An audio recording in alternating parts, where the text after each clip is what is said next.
How to get faster at 6x6 3x3 stage. First off, 3x3 stage is really simple until you get to the last layer, which is when algorithms come into play. For example, like this JB perm. Now this JB perm is very easy to do on big cubes, and most PLLs and OLLs are totally fine for using on big cubes. But some, like the edge cases, which use M and U moves, aren't particularly great for big cubes, for this exact reason, and for the fact that there's a lot of friction when you move multiple layers at once, even if you use good lubricant. So I highly recommend changing your algorithms to better RU moves rather than MU moves, PLLs. Here's my RU algorithm for H-perm.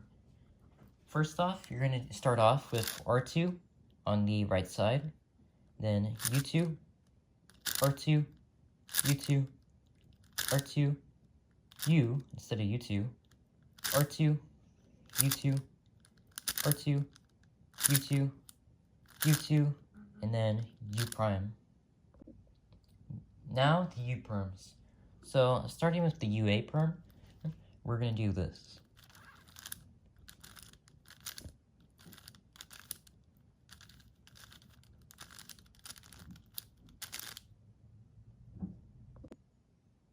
Now the UB perm.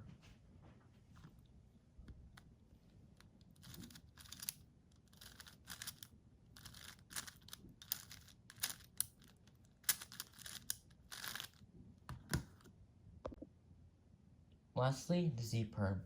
The RU Z perm, in my opinion, isn't very good, but in case you really hate Z perm for big cubes, here it is. First, you do R, U, R prime, U, R prime, U prime, R prime, U, R, U prime, R prime, U prime, R2, UR. Better finger tricks. Now, home grip and many 3x3 finger tricks other than double flick most of the time will not work on bigger cubes like 6x6. When doing PLLs like A perms, for example, I think this is an AAA perm, headlights are in the front, and two bars, kind of bars, I don't know exactly, I forgot what they're called, are in the front and the right. So, let me quickly do this algorithm. So instead of using D moves like this, which sometimes can cause you to accidentally misalign this layer, you can do like this, which does require a regrip, but is quite useful, especially if you're in a stressful situation like a competition. And in case you don't want to use that, you can still use the old one, but it's just a little tip I have for you. Reducing a parity OLL. So this is a little trick I learned from Brody the Cuber. When you can do on 3x3 to reduce dot cases, but I realized it also kind of works for OLL parity. So instead of inserting this pair like this, which will result you with three OLL parities, one here, one here, one here. Instead, you can insert it with a sledgehammer, and watch this. Now, instead of three, you only have three solved ones and only have one OLL parity that needs to be flipped.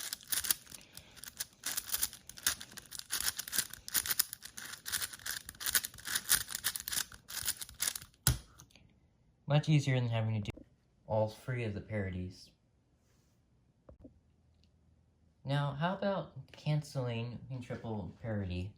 So when you notice you have edge parity on 6x6 and you're not color neutral, so just yellow on top generally, what you can do is if you get a yellow edge pair like this that's flipped, now what you want to do is don't solve this and just continue your normal 3x3 stage 6x6 solve. So now once you're done with cross and F2L, now you should be on to the last layer. So now what you want to do is solve this edge parity, which I'll have the edge parity algorithm on screen, but I'm not going to name it out loud.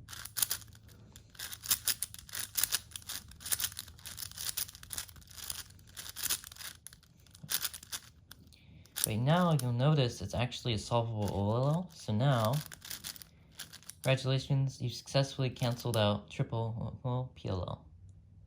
Or triple parity. That's my bad. Edge pairing. Let's start off with the free slice method. How the free slice method works for edge pairing is that whenever you pair an edge whenever you want to, however way you pair an edge, whenever you want to put a new edge in, you don't have to repair the core you're right next to. Instead, you can just leave that like that, and the benefit of this is you can actually turn the layers like this. So you may wonder, how does this not break up your cores? Well, as long as you don't do any moves vertically like this won't damage or break up any of your cores, so you can still just use U moves to fix your cores after you're done pairing edges. This is really useful, and I use this in all of my solves when I pair edges.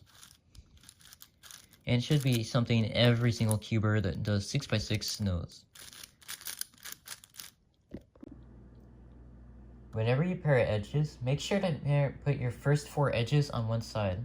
For example, I have 3 in this top layer, so I'm going to put this one up here. The reason why you want to put 4 edges on one side is so you can flip the cube over and have better look ahead on the whole entire cube without having to look down here. So now in order to see the rest of the edges, all you have to do is do U moves like this. Or you can just look at the top layer, which is pretty easy. So you can do your next 4 edges and complete this top layer really easy without having to rotate at all. Just use U moves. So before we end the video, I will mention one thing as a special kind of bonus tip of color neutrality. If you know how to be color neutral on 4x4, you basically know how to be color neutral for 6x6. Now unfortunately, I cannot teach you how to be color neutral because I am not color neutral myself. I cannot start on just any core.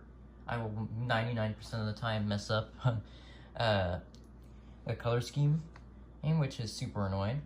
So I either start on white or yellow, which is not a good habit. I recommend you probably watched this JPerm video, which I'll link in the top left for you to watch. He goes over a little bit about color neutrality and also some tips as well for 6x6, alongside some other big cubes. So yeah, that's about it for this video. I hope you found some of these tips useful. And yeah, make sure to subscribe.